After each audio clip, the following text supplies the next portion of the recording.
Sa simula ng pelikula, ipinakilala sa atin ng isang sniper na nagngangalang Sam na nasa misyon na iligpit ang isang tiwaling mayor.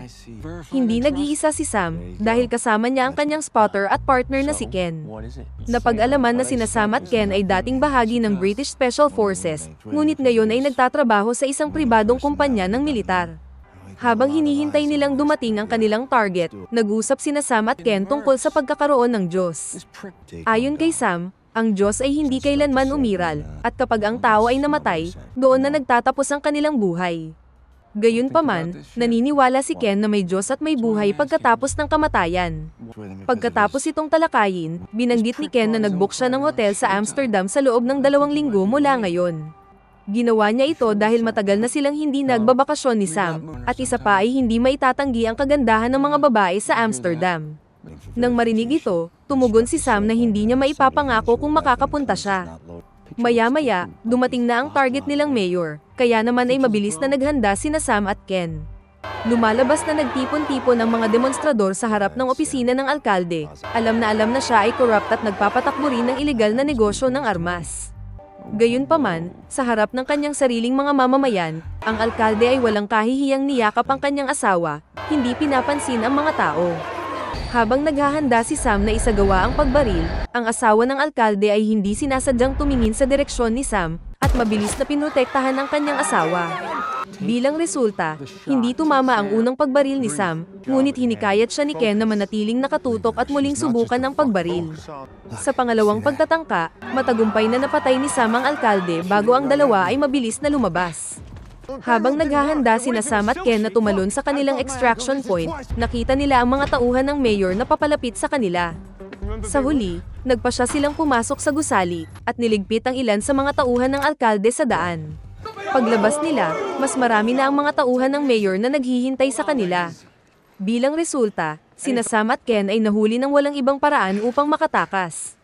Kasabay nito, ang mga pulis at mga ahente ng FBI ay papunta na rin sa pinangyarihan.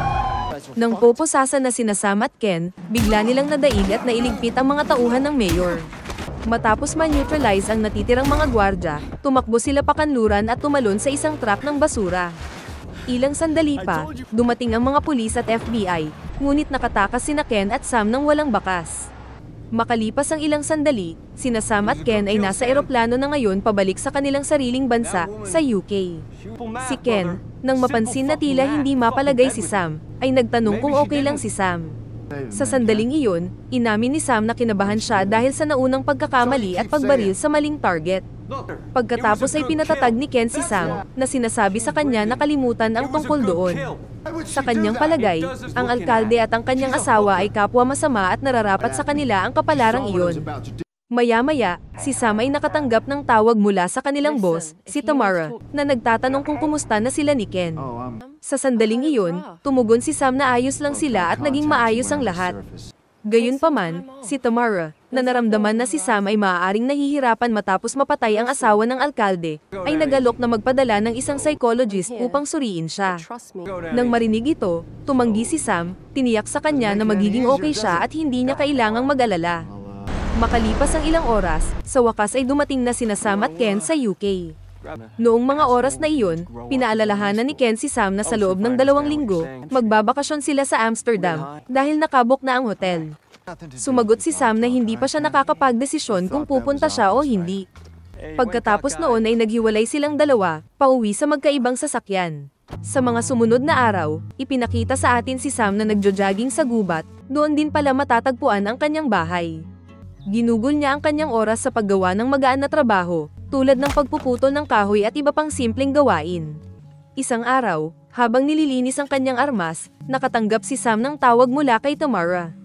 Gayunpaman, matagal nang tumigil si Sam sa pagsagot sa kanyang mga tawag. Kasabay nito, biglang lumapit kay Sam ang isang lobo kaya tinutukan niya ito ng rubber bullet gun. Noong una, tinitigan ng lobo si Sam, ngunit pagkaraan ng ilang sandali, umatras ito pabalik sa kagubatan.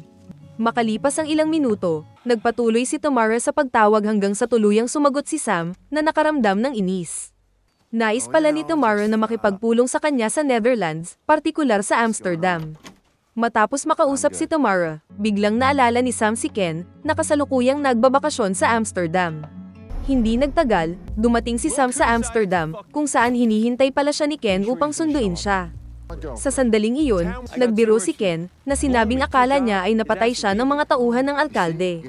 Habang papunta sila sa hotel, binanggit ni Ken na nakipag-ugnayan sa kanya si Tamara noong nakaraang araw para mag-set up ng meeting sa susunod na linggo.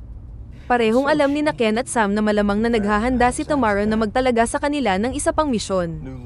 Gayunpaman, bago gawin ang misyon, gusto ni Ken na magsaya si Sam kasama niya sa Amsterdam sa loob ng 2 araw. Pagdating nila sa hotel, mainit na sinalubong sila ng manager ng hotel, na naghatid sa kanila sa top floor suite, na matagal nang ibinok ni Ken. Ang silid ay lumalabas na napakamarangya, na may mga nakamamanghang tanawin ng Amsterdam.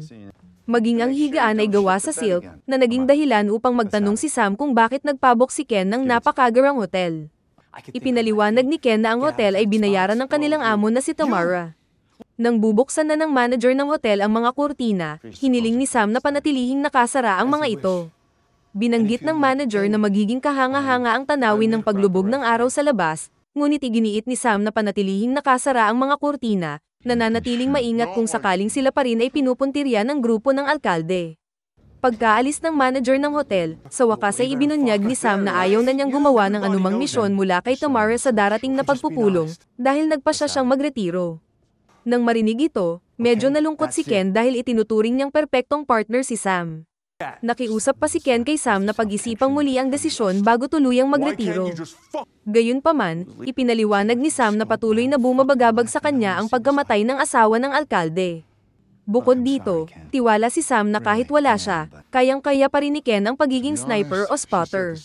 Sa huli, iginalang ni Ken ang kanyang desisyon at sinimulan pa niyang isaalang-alang kung dapat din ba siyang magretiro. Ilang sandali pa, may dumating na 2 babae na inimbitahan ni Ken para magpamasahe. Nang makita ito, agad na humiga si Ken para mag-relax, ngunit tumanggi si Sam sa masahe at mas piniling makipag-chat. Sa sandaling iyon, tinanong ni Sam ang 2 babae ng kanilang mga pangalan. Ang isa ay nagpakilala bilang si Lily mula sa Ukraine, habang ang babaeng naka-red dress ay si Mona mula sa Mexico. Dahil ayaw ni Sam ng masahe, sinubukan ni Mona na aliwin siya, sinabing nababasa niya ang kapalaran ng mga tao. Namangha, tinanong siya ni Sam kung ano ang kalagayan ng kanyang pag-iisip. Sa sandaling iyon, hinulaan ni Mona na mas mahaba ang buhay ni Sam kaysa sa kanilang tatlo. Sinabi rin niya na si Sam ay may matibay na pananampalataya at lubos na naniniwala sa Diyos.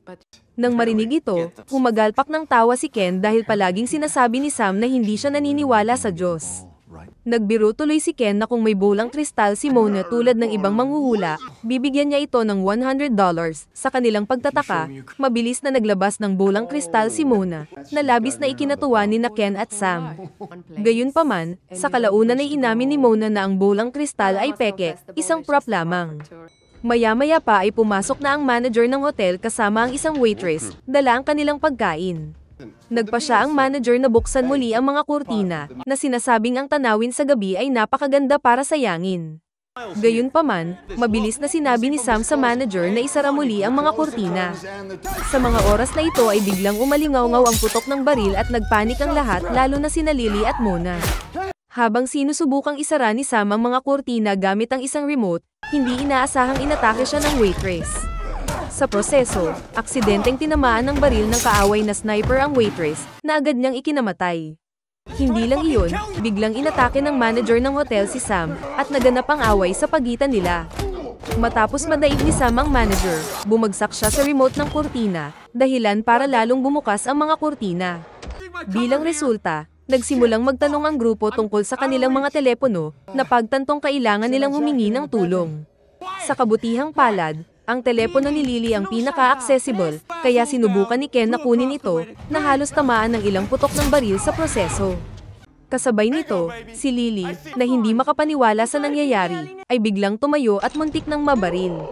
Mabilis siyang pinatahimik ni Sam, tinitiyak niyang magiging okay ang lahat. Sinabi ni Sam kay Ken na tawagan si Tamara, dahil siya lang ang makakatulong. Sa sandaling kumonekta ang tawag, ipinaliwanag ni Ken ang kanilang kasalukuyang sitwasyon, dahil sila ay sinasalakay ng isang sniper ng kaaway. Agad namang tinanong ni Tamara kung sino ang posibleng pumupuntirya sa kanila at naisip ni Ken na baka grupo sila ng alkalde na niligpit nila 2 linggo na ang nakakaraan. Nang marinig ito, pinayuhan sila ni Tamara na manatiling matyaga dahil hahanapin ng kanyang koponan ang sniper ng kaaway sa loob ng 20 minuto.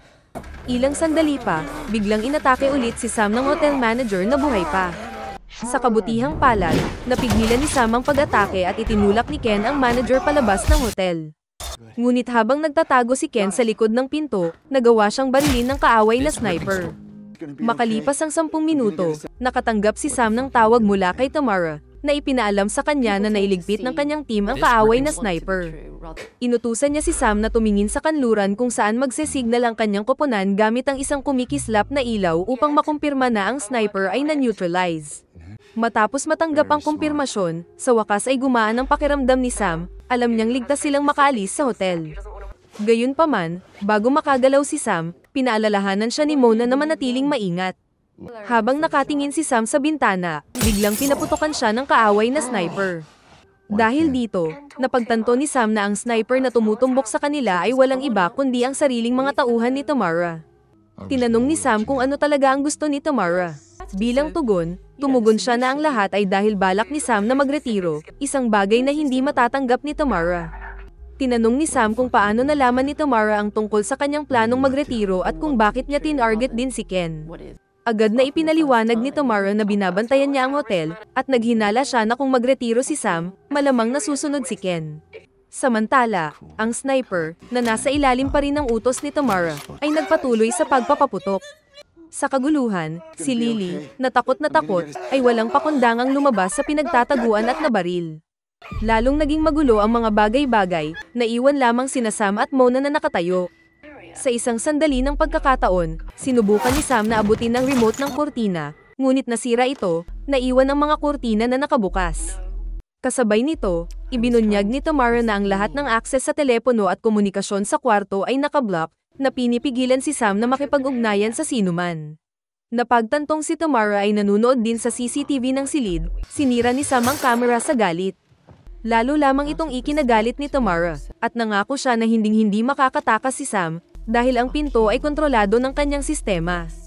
Habang lumilipas ang oras, narinig ni Sam ang mga yabag ng mga tauhan ni Tamara na papalapit. Nang walang ibang pagpipilian, mabilis na inutusan ni Sam si Mona na magtago habang siya ay tumalon patungo sa mesa. Sa sandaling iyon, nakita ni Sam ang sandata ni Ken at pinaputukan ang sniper sa labas mula sa ilalim ng mesa. Matapos ibagsak ang isang sniper, si Sam ay pinaulanan ng bala ng mga tauhan ni Tamara. Nakuha ng isa sa kanila si Mona at kinuha siya bilang hostage, naiwan si Sam na walang pagpipilian kundi sumuko.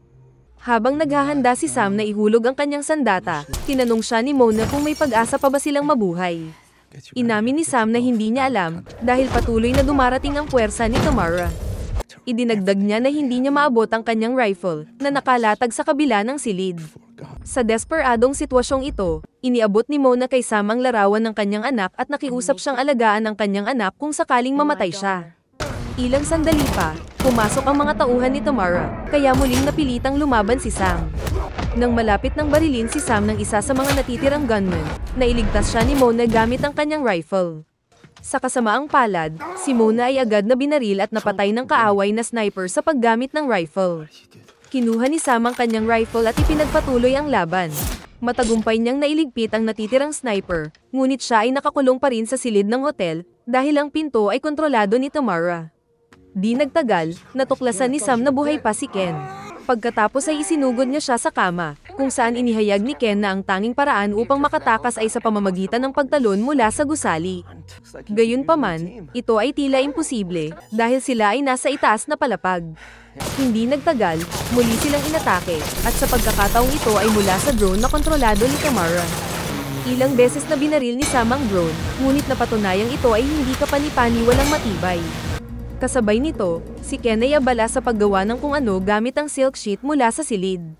Sa isang punto, napansin ni Sam ang gas stove sa balcony at ginamit ito upang lumikha ng isang pagsabog na sumira sa drone. Bumalik si Sam kay Ken, ngunit sa kasamaang palad, siya ay patay na. Gayunpaman, napansin ni Sam ang ginawa ni Ken sa mga silk sheet at naunawaan niya kung ano ang kanyang nilalayon. Sa kabilang banda, 12 ng mga tauhan ni Tamara ang umaakyat para iligpit si Sam, ngunit itinali na ni Sam ang silk sheet sa balcony at tumalon, gamit ang imbensyon ni Ken para makatakas. Pagkalipas ng ilang buwan, lumipat ang eksena sa Dubai, kung saan makikita si Tomorrow na nagpapahinga habang nakikipag-usap sa telepono. Ang tao sa kabilang dulo ay walang iba kundi si Sam, na dumating para maghiganti sa kanya. Nang malaman ito, mahinahong sinabi ni Tomorrow na hindi na siya mahahanap ni Sam, dahil lumipat siya sa kanyang sariling bansa, ngunit ibinunyag ni Sam na alam niyang nasa Dubai siya. Sa gulat ay agad na nagpanik si Tomorrow at nagmamadaling lumabas ng airport habang kausap pa rin si Sam. Habang papalapit si Tomorrow sa isang banyo, isang batang babae na naglalaro ng isang laro, ang pumasok sa gilid ng banyo. Ibinaba ni Tomorrow ang kanyang telepono, kumpiyansa na hinding-hindi siya mahahanap ni Sam. Hindi lang iyon, inatasan din niya ang kanyang mga alapores na manatiling alerto habang papunta siya sa banyo. Maya-maya pa, may pumasok na janitor sa restroom, na lumalabas na si Sam. Pagkapasok ni Sam, isang putok ng baril ang narinig ng mga gwardya ni Tomorrow sa loob, para lamang makarinig ng karagdagang putok. Nang tumahimik na, lumabas si Sam mula sa banyo, hawak-hawak ang kamay ng bata, na anak pala ni Mona, na opisyal na ngayong ampon ni Sam. Dito na nagtatapos ang kwento. Sana ay nagustuhan nyo. Mag-subscribe na kung hindi ka pa nakasubscribe. Pindutin na rin ang notification bell at like button upang matulungan ang channel, and leave a comment down below. And as always, thank you for watching.